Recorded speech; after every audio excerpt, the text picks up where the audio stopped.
Alors, eh bien, bienvenue dans cette conférence 5 jours pour lancer son podcast. Je suis très content de vous avoir là. Et sachez que là, ça va être un déroulé avec le PDF que vous aurez en replay.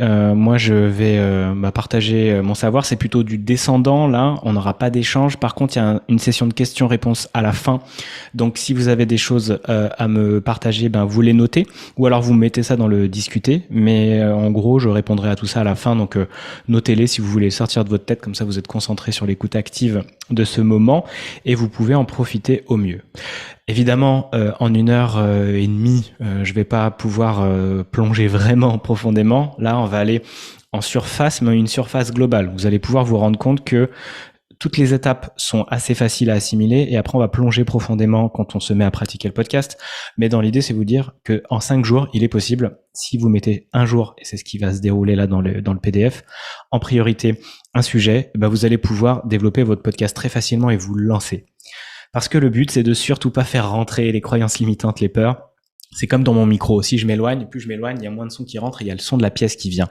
Et ça vient nuire à mon message, ça vient nuire à la clarté de ma voix. Et donc, le positionnement est hyper important, on en reparlera après. Et c'est pareil pour vous. Lancez-vous, laissez pas la place aux croyances limitantes. Et ensuite, regardez avec du recul. Waouh, j'ai fait ça. Et si j'avais su, je l'aurais pas fait parce que j'aurais eu trop peur. Et c'est ok. C'est comme pour moi pour l'entrepreneuriat. C'est comme pour m'être lancé dans l'aventure du podcast. En fait, c'était juste la joie de le faire. Et après, je me suis dit, ah ouais, quand même, c'était du taf, tout ce que j'ai mis en place. Et encore, donc c'est pour ça qu'il faut agir. Et dans l'action, ça permet très vite de dépasser ses peurs. Et comme on dit, ils savaient pas que c'était impossible, alors ils l'ont fait. Donc du coup, quand vous êtes dans un peu cette ignorance de ce que ça peut vraiment amener comme contrainte, parce qu'il y a des peurs qui vont se présenter, vous êtes dans la joie et vous foncez. Donc c'est ce que je vous invite à faire en ces 5 jours, c'est d'y aller à fond et dire ok, j'ai juste une semaine à laquelle je vais dédier du podcast. Je vais bosser ma ligne édito, ma technique, mon montage, et je vais y aller droit au but pour sortir un épisode et très vite me rendre compte que ça a une joie immense pour moi que d'avoir mis ça dans la matière. Parce que dans l'idée, c'est que tout est là, vous avez plein d'envies, plein d'idées pour votre business, pour vos passions, pour aller creuser quelque chose. Vous avez envie de dire des trucs, mais vous savez pas encore trop quoi, c'est chargé. Ou alors vous le savez, mais vous osez pas. Et du moment que ça descend dans la matière, vous allez voir à quel point c'est quelque chose de très vertueux et de très joyeux pour vous. Donc, je vous invite à vous lancer à la suite de cette conférence au plus vite pour pouvoir mettre ça dans la matière concrètement, parce que vous allez monter en énergie et que ça redescend. Et notre taf, c'est tous les jours de rester en haute énergie pour créer et pour être aligné à notre chemin de vie au mieux. Alors, une petite présentation rapide que je vais vous faire. On va parler du jour 1 de la ligne éditoriale, du jour 2 du matériel, du jour 3 de la prise de son, du jour 4 du montage et du jour 5 de la diffusion. En gros, c'est les 5 étapes assez importantes à connaître. Là, vous allez avoir une vision globale et ça va vous permettre tranquillement de dédier un jour à ça. L'idéal, ça serait de bosser 3-4 heures dans ce jour. C'est là où on est le plus concentré. On fait un peu généralement des sessions d'attention d'1h30, pardon. Et après, vous faites des pauses. Vous pouvez le faire en Pomodoro aussi. Il y a plein de techniques qui existent. Mais 4 heures par jour dédiées à quelque chose dans un focus complet, ça vous permet vraiment d'avancer et de transformer ça très rapidement. Donc, vous pouvez en gros dédier cette semaine-là au podcast avec 4 heures par jour. Si vous en avez plus, tant mieux. Mais ne vous fatiguez pas et gardez de l'énergie pour cela. Une présentation rapide. Qui je suis ? Moi, c'est Julien, j'ai fondé Juno il y a environ 2 ans et demi, 3 ans quand on prend la web radio qui est née. Au départ, c'était Juju et Nono, mon pote Norbert, avec qui j'ai lancé ma web radio, ma première web radio. Mais à la base, moi, j'étais coloriste de films d'animation, j'étais caché derrière mon écran et j'avais surtout pas envie de prendre la parole. Je préférais écouter de la radio, des podcasts, je trouvais ça génial, de la musique. Je travaillais, je faisais des couleurs pour les films d'animation, les moins moches et méchants et compagnie. Mais j'avais juste pas du tout envie de parler, je m'en étais pas rendu compte. Et à la suite d'une première constellation chamanique, l'invisible est rentré dans ma vie et m'a clairement indiqué que je me sentais bloqué dans ma vie parce que j'avais peur d'aller vers tous les possibles. Et tous les possibles a pris la forme d'un atelier radio 3 semaines plus tard où j'ai senti la même sensation de joie et des grandes excitations, mais de peur aussi qui venaient me nouer le ventre. Sauf que cette fois, j'ai écouté cette excitation, j'ai pris la peur dans mes bras et je suis allé faire ce premier atelier radio. Et 3 ans plus tard, me voilà ici avec plus de 150 épisodes de podcast. Je fais des vidéos tous les jours sur Instagram.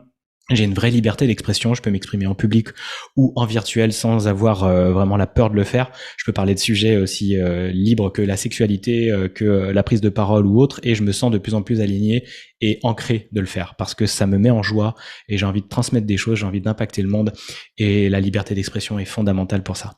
Donc je me suis mis à mon compte et Juno, c'est au service des entrepreneuses du bien-être essentiellement pour les aider à impacter le monde avec les médias qui existent aujourd'hui comme le podcast et les réseaux sociaux et les aider à gagner de l'argent avec ça et surtout avec leurs valeurs et tout le parcours, tout le chemin qu'elles ont connu dans leur vie pour qu'elles puissent transformer au mieux le monde et puis qu'elles puissent en retirer de la valeur pour garder du temps libre pour elles, leurs enfants, leur famille, et également pour se former, se nourrir et s'inspirer et rester en hautes énergies tout le temps. Donc l'objectif d'un podcast pour moi, c'est d'impacter le monde durablement de vos valeurs.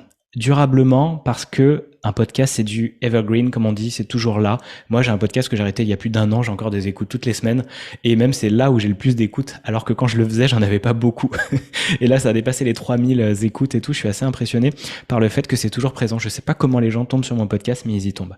Donc ça, c'est toujours présent. Et si vous avez du contenu impactant, qui transforme les gens, qui apporte des solutions, eh ben, ça peut grandir tout au long d'une vie du moment que c'est sur les serveurs. Et après, vous pouvez mettre sur d'autres serveurs si vous les gardez de côté chez vous, ces épisodes-là.